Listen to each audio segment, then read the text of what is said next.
받고 갈대아 우르라는 자신의 고향을 떠난 아브라함이 있습니다. 그는 자신의 아내를 2번이나 누이라고 속이면서 자신을 살기 위해, 자신의 안전을 위해 거짓말을 했던 사람입니다. 아내야 어떻게 되든 말든 나만 괜찮으면 된다는 것이 아브라함의 모습이었지요. 그런데 이렇게 별 볼 일 없던 아브라함이 믿음의 조상이 됩니다. 그의 손자 야곱을 생각해 볼까요? 그의 손자 야곱은 지금 말로 하면 사기꾼입니다. 자신의 형까지 속인 사람이고 자신의 아버지까지 속인 사람입니다. 그 속임으로 인해서 또다시 그는 계속해서 속임이 반복되는 인생을 살게 됩니다. 그런데 그가 이스라엘이라는 이름으로 바뀌어 하나님 백성의 시작이 됩니다. 시대를 훌쩍 뛰어넘어서 우리 다윗을 한번 생각해 볼까요? 다윗은 아버지에게도 아들 취급을 받지 못했던 사람인 것 같습니다. 그리고 그는 하나님의 은혜 속에서 별의별 일들을 다 경험하면서도 자신의 충실한 부하인 우리아를 죽을 수밖에 없는 자리로 내몰아 결국 그의 목숨을 앗아갑니다. 이런 살인자가 그를 통해서 예수 그리스도 메시아가 이 땅에 태어나는 축복을 누리게 됩니다.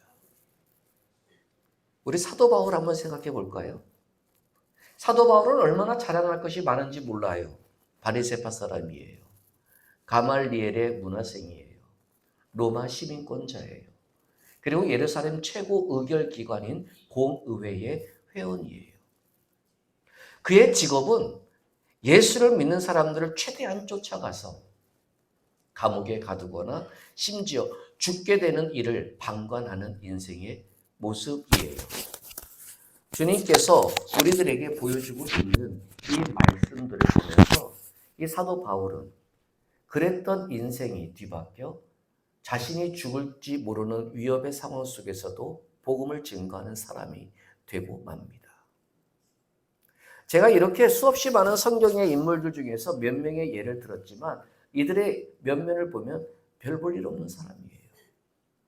오히려 사람들에게 손가락질을 받고 지탄을 받고 야 남자가 졌다이야? 야 저 사람 인생 졌다이야? 하는 인생의 평가를 받을 만한 사람들이에요.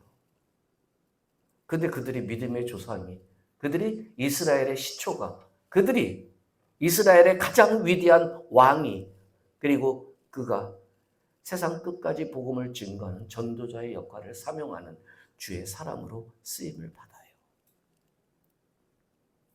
왜 그랬을까요?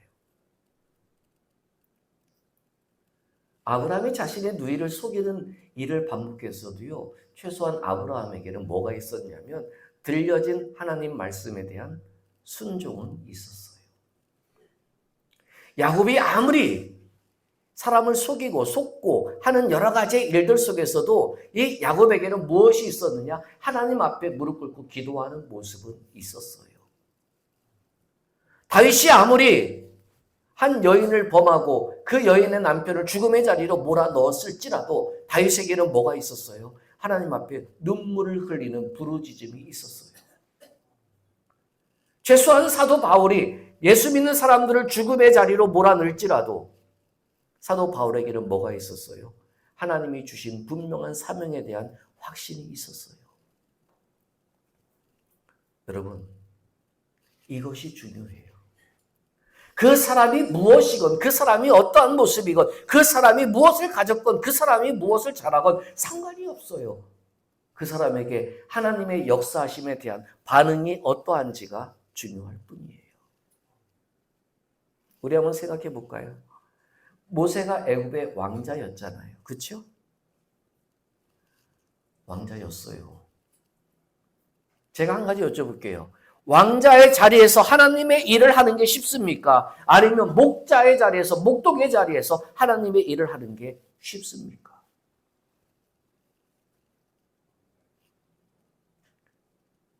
바꿔 말씀드릴까요? 여러분, 왕자가 되기 위해서 주께 기도하십니까? 아니면 목동이 되기 위해서 주께 기도하십니까? 이왕이면 이 한 세상 사는데 왕자의 인생 멋지지 않아요? 하나님, 내가 왕자가 되면 하나님의 이름을 드러낼 뿐 아니라 하나님의 선한 영향력을 내가 나타낼 수 있지 않습니까? 내 한마디 말이면 수없이 많은 사람들이 벌벌 떨지 않겠습니까? 나 왕자 좀 되게 해주세요.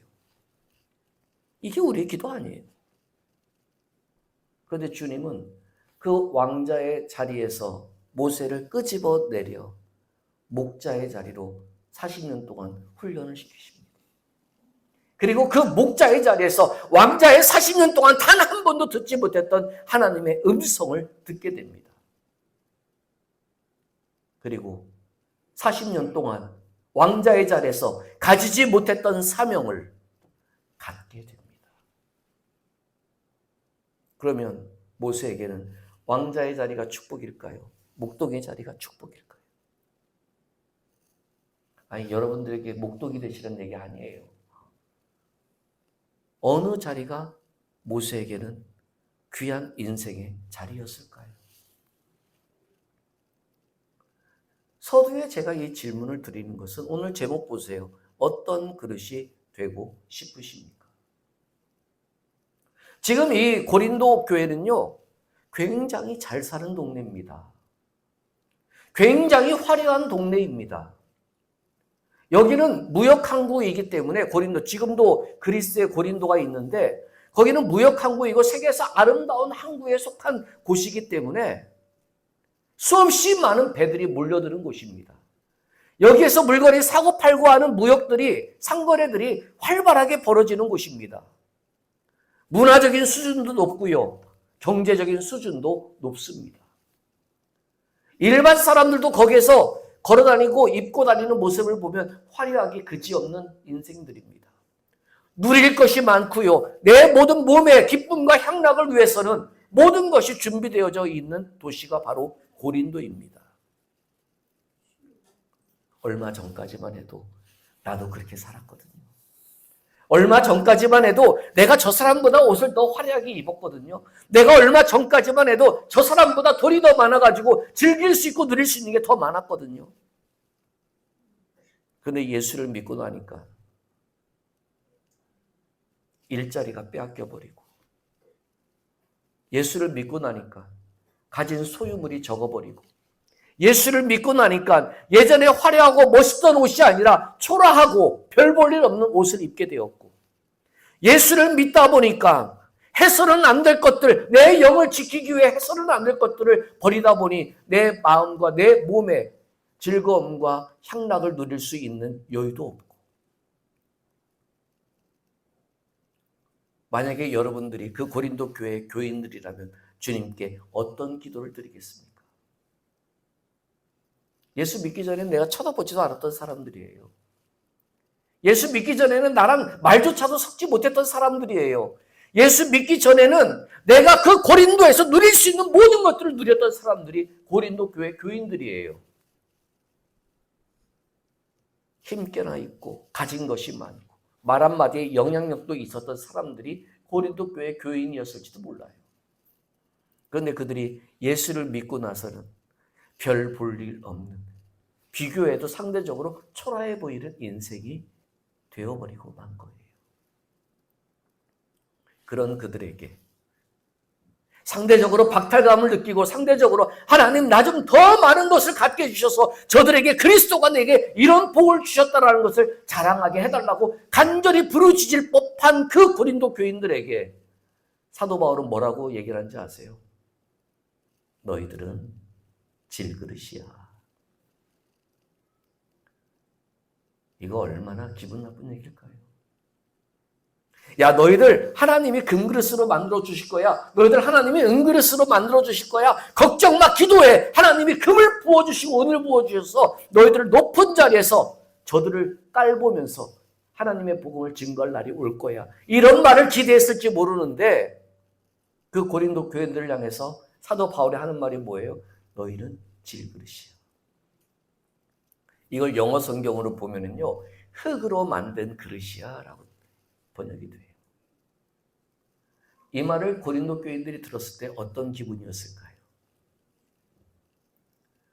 만약에 여러분들에게 그 누군가가 여러분들을 흙으로 만든 그릇입니다 라고 얘기를 하면 어떤 생각이 들까요?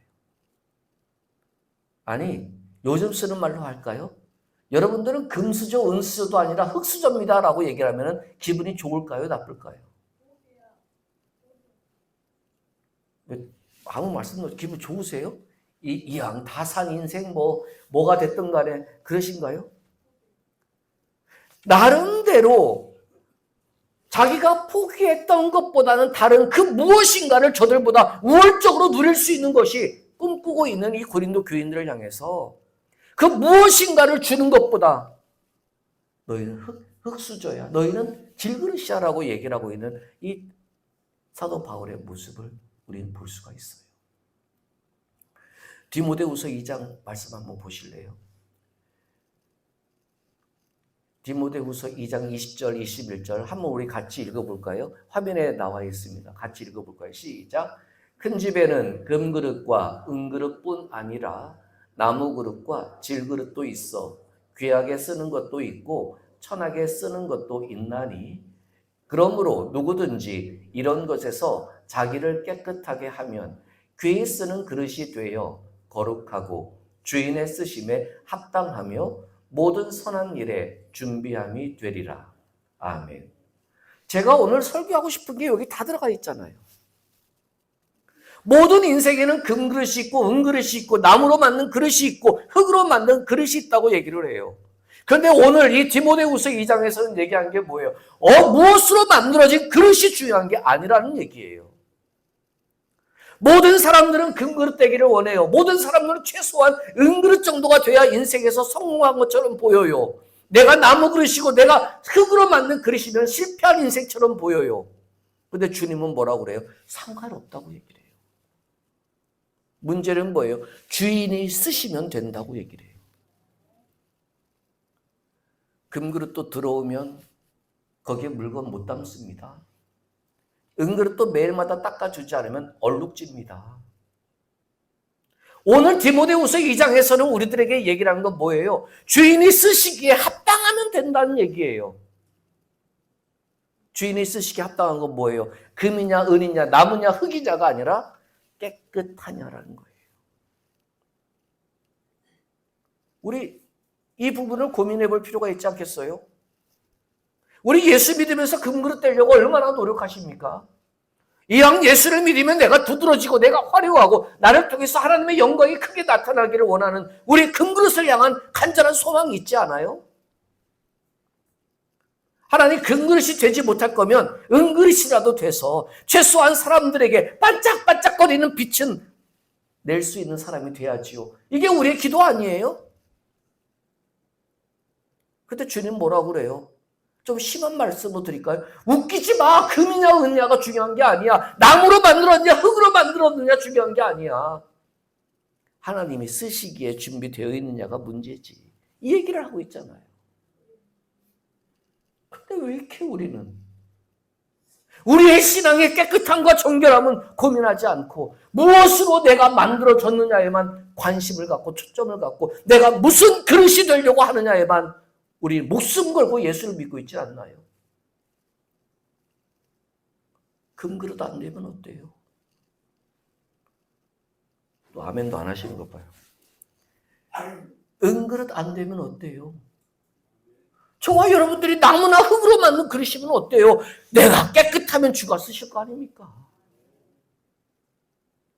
내가 깨끗해지려고 하지 않고 무엇으로 만들어진 그릇이냐, 그냥 겉보기에만 좋은 것이 무엇이냐를 우리가 자꾸 생각하다 보니까 무엇 하나 담을 수도 없는 그저 그럴듯해 보이는 그릇으로만 끝쳐버리고 마는 예수를 믿으면서도 허전하고 예수를 믿으면서도 무언가 비어있고 예수를 믿으면서도 뭔가 2% 부족한 것처럼 느껴지는 우리 그러한 영의 모습 아니에요. 우리 장로님 오늘 기도하셨지만 우리 교회 멋진 교회 아닙니까? 아멘 하신 분은 제가 기억합니다. 100명, 200명, 1000명, 2000명 모여야 멋진 교회일까요? 멋지긴 하죠. 네, 멋지긴 해요. 그러나 저는 우리가 비록 질그릇일지라도, 우리 대한교회가 비록 나무 그릇일지라도 우리 교회가 깨끗이 준비되어 주의 손에 사로잡히기만 하면 주가 행하실 일이 있을 거 아니에요? 전 그런 교회를 원해요. 지금 오늘 본문이 그 얘기를 하고 있잖아요. 사도 바울이 꿈을 꾸고 있는 고린도 교인들을 향해서 이 고린도라는 도시에서 조금이라도 튀어나려고 그래야 하나님께 영광이 될 것처럼 생각하고 있는 이 고린도 교인들을 향해서 질그릇이라고 얘기를 하고 있잖아요. 금그릇이 축복이 아니라 은그릇이 되는 게 축복이 아니라 질그릇이 축복이라고 얘기를 해요. 그러면서 그 질그릇에 보배가 담겨 있으면 그 그릇도 소중한 그릇이라고 오늘 본문 얘기하잖아요. 이 본문이, 이 고린도후서 오늘 우리가 읽은 본문이 얘기하고 있는 보배는 뭐예요? 바로 예수 그리스도 아닙니까? 저와 여러분들의 인생의 그릇에 예수가 담겨져 있다면 그게 축복 아니에요? 오늘 본문은 두 가지로 얘기를 해요. 예수에 무엇이 담겨져 있느냐? 첫 번째, 예수의 구원이라고 얘기를 하고, 두 번째, 하나님의 영광이라고 얘기를 해요. 이것이 우리의 인생에 담겨져 있는 보배가 된다면 금그릇 아니면 어때요? 은그릇 아니면 어때요? 나무로 만든 그릇이고 흙으로 만든 그릇이면 어때요? 거기에 예수의 구원이 담겨져 있고 예수의 영광이 담겨져 있으면 되는 거죠. 무엇을 담느냐는 신경 전혀 쓰지 않고 어떤 그릇이 되느냐만 신경 쓰고 있는 게 지금 우리 한국 교회의 모습 아니에요? 여러분, 금그릇 소망하지 마세요. 은그릇 소망하지 마세요. 나무 그릇이고 흙으로 만든 그릇이면 어때요? 내 안에 예수의 구원이 있고 내 안에 예수의 영광이 있으면 되는 거 아닙니까? 그 바꿔 말씀드릴까요? 여러분들의 삶에 예수의 구원이 있습니까? 여러분들의 삶에 예수의 영광이 있습니까? 그럼 됐잖아요. 남들이 여러분들을 보면서 이렇다 저렇다 얘기하면 그게 무슨 소용이 있어요? 하나님의 구원이 나에게 있고 하나님의 영광이 나에게 있으면 되는 거지요. 아주 금그릇 아니면 어때요? 남들이 볼 만큼 매력적이지 않은 모습이면 어때요? 남들이 부러워할 만큼 멋진 옷을 입지 않으면 어때요? 남들이 탄성을 지을 만큼 예쁘고 멋진 얼굴이 아니면 어때요? 내게 주님의 구원이 있으면 되는 거죠. 내게 주님의 영광이 있으면 되는 거죠. 내가 매일마다 그 구원으로 감사하면 되는 거죠. 내게서 내 마음을 설레게 만드는 주님의 영광의 역사가 있으면, 감사할 거리가 있으면 되는 거죠. 그런데 우리는 자꾸 그릇에 관심을 갖죠.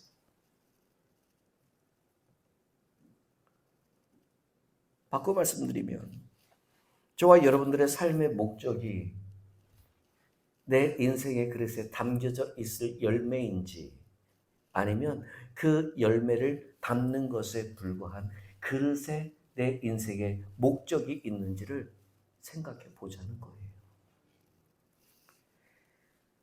근본적인 질문을 드릴까요? 여러분, 금그릇 되기 위해 예수의 이름을 부르며 기도하십니까? 이거 심각한 질문이에요. 은그릇이 되고 싶어서 예수의 이름 앞에 무릎 꿇고 예배하십니까? 내가 비록 흙으로 만든 질그릇일지라도 내 인생의 그 질그릇 안에 담겨질 주님의 구원과 영광을 위해서 예수를 부르십니까? 지금 우리의 신앙의 모습을 생각해 보자는 거예요. 화려한 고린도 도시에서 그래도 예수를 믿으면 뭔가 저들보다 나아야지. 멋진 것이 있는 그 고린도 교회에서 내가 예수께 축복받았으면 저들이 가지지 못한 무엇인가는 내가 가져야지. 그게 축복입니까? 저들이 가지지 못한 것을 가져야 축복이고, 저들이 누리지 못한 것을 누려야 축복이고, 저들이 보지 못하고 듣지 못한 것을 보고 들어야 그게 축복입니까? 내게 주님의 구원이 있으면 되잖아요. 여러분들에게 주의 구원이 있으십니까? 나를 죄에서 구원하셨다는 그 구원 말고요, 매일마다 여러분들의 머리끄댕이를 붙잡고 허덕이고 있는 그 현장에서 끄집어내어 주시는 그 주님의 손길에 구원이 있냔 말이에요. 내가 허덕거리고 있을 때, 내가 허우적거리고 있을 때, 내가 어찌할 바 몰라 하고 있을 때, 그 가느다란 한 줄기의 빛이 내게 비추어져서 그 빛을 따라가게 만드시는 그 하나님의 구원이 있냔 말이에요. 그것만 있으면 되지 않아요, 여러분?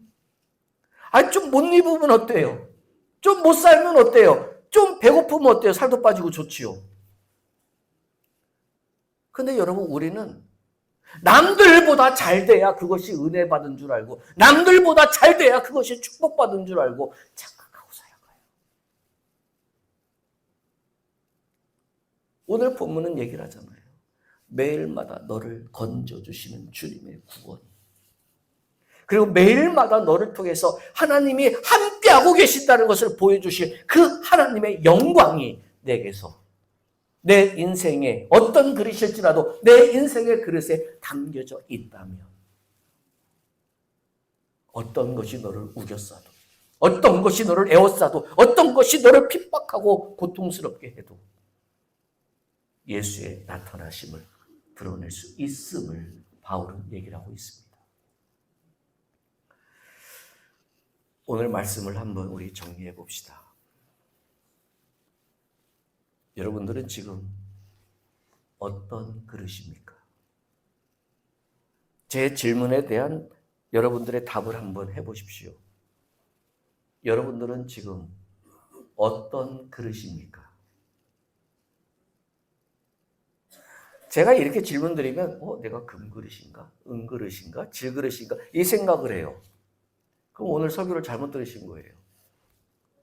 여러분들은 지금 어떤 그릇입니까? 라고 제가 질문을 드렸을 때 주인이 쓰시기에 합당한 깨끗한 그릇입니다가 고백돼야 돼요.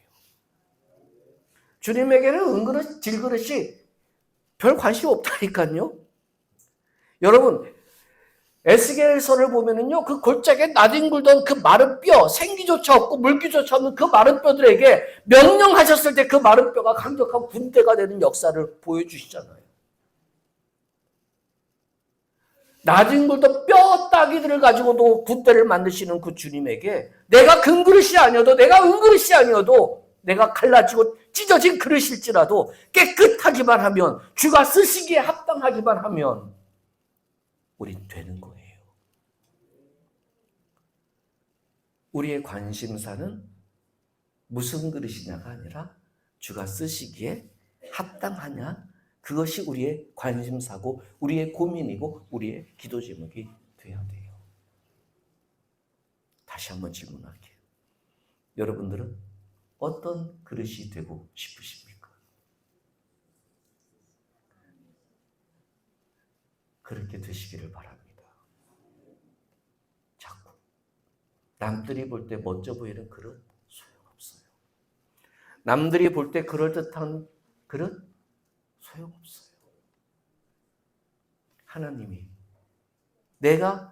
나의 주인이라고 고백한다면 내 주인이신 하나님이 쓰시고자 하실 때 쓰임 받을 수 있는 그릇이면 돼요. 아무리 금그릇이라도 한 달 동안 씻겨지지 않은 그릇에 과일을 담아 놓으면 그 과일을 먹을 사람이 누가 있습니까? 또 금 좋아하시는 분들은 먹을 수 있겠죠. 은그릇을 씻지 않아 얼룩이 딸록딸록 난 그 그릇에 아무리 맛있는 비빔국수를 담아놓은들 그걸 누가 먹을 수 있겠습니까? 또 비유 좋으면 드실 수 있겠죠. 그러나 흙으로 만들거나 나무로 만든 그릇인데도 반짝반짝 빛나는 그릇에 계란 삶은 거 하나만이라도 넣어졌을 때 그것을 먹을 수 있는 사람은 많을 겁니다. 그게 바로 주님의 은혜입니다. 서론에 아브라함 얘기를 했지요. 지살자고 지 아내를 누이라고 속여서 다른 남자에게 보내는 이 남편의 모습을 보십시오. 야곱 있지요? 아무리 급해도 자신의 형을 속이고 심지어 눈이 어두운 자신의 아버지까지 속여가지고 축복받은 이 사기꾼 같은 인간이 어디 있습니까? 다윗 있지요? 전쟁에 나갔어야지요, 왕이면. 그런데 전쟁에 자신의 장수들만 보내놓고 왜 어슬렁어슬렁 왕궁을 산책하다가 그 여인을 보고 그 여인의 남편을 뻔히 아는 죽음의 장소로 몰아넣습니까? 이게 인간입니까? 바울 보십시오. 사람들이 사울이라는 이름만 들어도 겁이 번쩍 나는 그 사람의 악명 높은 이름인데 주님은 이렇게 별 볼 일 없는 그 시대에 그들은 어쩌면 금그릇일지 모르지만 은그릇일지 모르지만 주님이 절대로 쓰실 수 없는 깨끗하지 못한 그릇이었는데 주님은 그들에게 구원으로 역사하셨고 주님은 그들에게 영광으로 임하셔서 그들을 당신 쓰시기에 합당한 깨끗한 그릇으로 만들어 쓰셨지 않습니까? 제발 금그릇 되려고 바둑바둑 거리지 마십시오. 제가 정말 부탁드립니다. 제발 은그릇 되려고 바둥바둥 아둥바둥 거리지 마십시오. 제발 여러분들의 일상적인 삶의 현장에서 아무도 손 내밀지 않고 아무도 쳐다보지 않고 아무도 토닥거려주지 않는 그 삶의 현장에서 하나님이 여러분들을 구원하고 계신다는 사실, 하나님이 여러분들을 붙잡고 계신다는 사실, 하나님이 여러분들을 꼭 껴안고 계신다는 사실, 그 구원으로 그 구원의 감격이 여러분들에게 회복되어졌으면 좋겠습니다.